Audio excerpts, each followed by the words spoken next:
सनातन धर्म में ज्ञानगंज। हिंदू या सनातन धर्म में ज्ञानगंज का नाम सिद्धाश्रम है। सिद्ध पुरुष का एकांत निवास सिद्धाश्रम है। सिद्धाश्रम का उल्लेख चतुर्वेद, उपनिषद, रामायण, महाभारत सहित विभिन्न प्राचीन ग्रंथों में मिलता है। विष्णु पुराण के अनुसार सिद्धाश्रम भगवान विष्णु के अंतिम अवतार या कल्कि अवतार का जन्म स्थान है। पुराणों के अनुसार इस सिद्धाश्रम का स्थान भगवान विष्णु के आश्रम के पूर्व में है, जो बौने अवतार के रूप में मृत्यु को प्राप्त हुए थे। वाल्मीकि रामायण के अनुसार महामुनि विश्वामित्र सिद्धाश्रम के रहने वाले थे। वह सिद्धाश्रम के वातावरण को प्रदूषित करने वाले एक राक्षस को दंडित करने के लिए राम लक्ष्मण को सिद्धाश्रम भी ले गए। नारद पुराण में कहा गया है कि हिमालय की गहराई में स्थित सिद्धाश्रम संत उग्रबस सौती का आश्रम है, जहाँ कई सिद्ध योगी और योगिनियाँ तपस्या की अवस्था में है। वहीं हिमालय में रहने वाले कई साधुओं का मानना है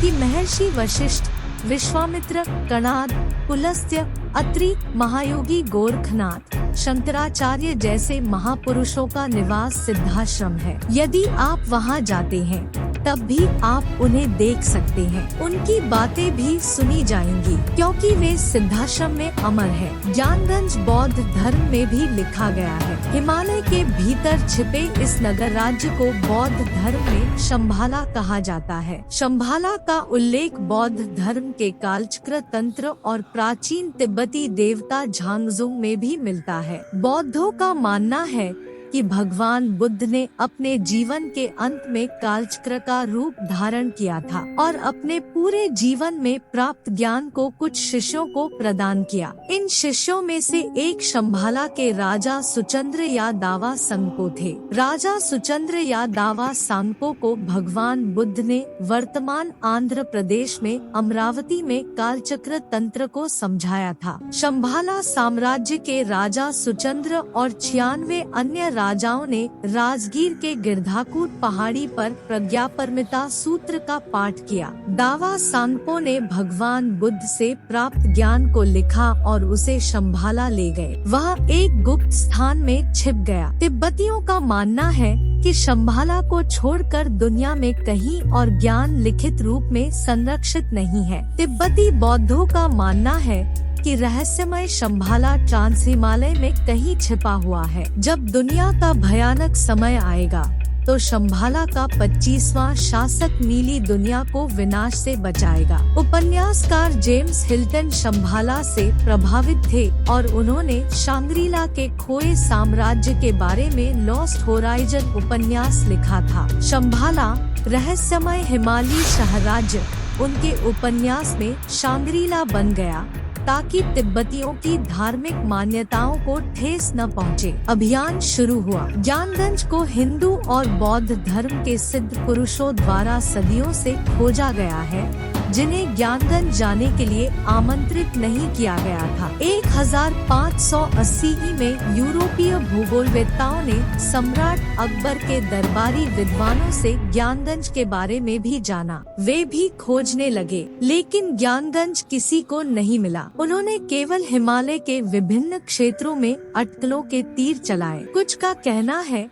कि ज्ञानगंज तिब्बत में कैलाश पर्वत के पास एक गुप्त घाटी में छिपा हुआ है। किसी ने कहा कि ज्ञानगंज कश्मीर हिमालय में छिपा है। कुछ का कहना है कि ज्ञानगंज या शंभाला भारत चीन सीमा पर चांगचेमनो रेंज में कांका दर्रे के पास छिपा हुआ है। आधुनिक युग में भी कई अन्वेषकों ने येती के रहस्य की तरह ही ज्ञानगंज के रहस्य को भेदने का प्रयास किया है, लेकिन उन्हें भी सफलता नहीं मिली। लेकिन प्राचीन बौद्ध शास्त्र ज्ञानगंज या शंभाला जाने का निर्देश देते हैं, लेकिन सांकेतिक भाषा को समझना आज तक आम लोगों के लिए संभव नहीं हो पाया है। उस सांकेतिक भाषा के रहस्य से कुछ ही उच्च कोटि के संत बड़े गुप्त रूप से ज्ञानगंज पहुँचे। 1833 में हंगरी के शोधकर्ता सिसोमा डी कोरोस ने ज्ञानगंज या शंभाला पर शोध शुरू किया। भले ही उन्होंने तिब्बत में वर्षों वर्षों बिताए हों,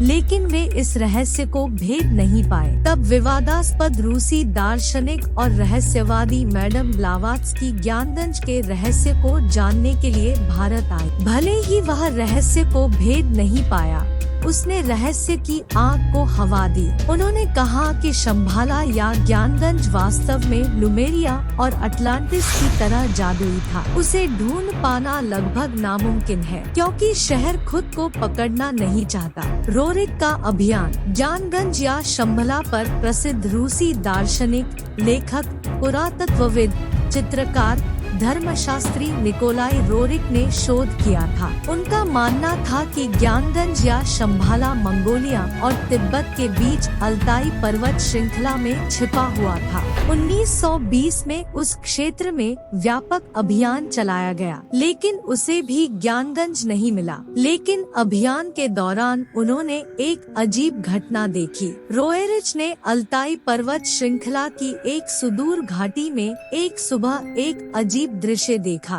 डायरी में लिखा है, एक विशाल अंडे जैसी वस्तु एक चमकदार सूरज की तरह प्रकाश फैलाते हुए उन्मत्त गति से आकाश में दौड़ी, हमारे शिविर को पारित कर दिया, दक्षिण से दक्षिण पूर्व में मार्ग बदल दिया। हमने देखा कि कैसे यह नीले आकाश में गायब हो गया, लेकिन हमारे पास टेलीस्कोप को बाहर निकालने और वस्तु के अंडाकार आकार और शरीर को सूर्य के समान चमकदार देखने के लिए पर्याप्त समय था। बाद में कई लोगों के मन में यह सवाल उठा कि निकोलाई रोरिक ने क्या देखा। उस समय दुनिया में एलियंस के अंतरिक्ष यान या यूएफओ के बारे में चर्चा शुरू नहीं हुई थी। तो एक विशाल अंडे जैसी वस्तु क्या है? पुंथी से ज्ञात होता है कि ज्ञानगंज या शंभाला रूप बदलता है। फिर क्या स्थान ज्ञानगंज बदल गया तो वह नहीं मिल सकता है।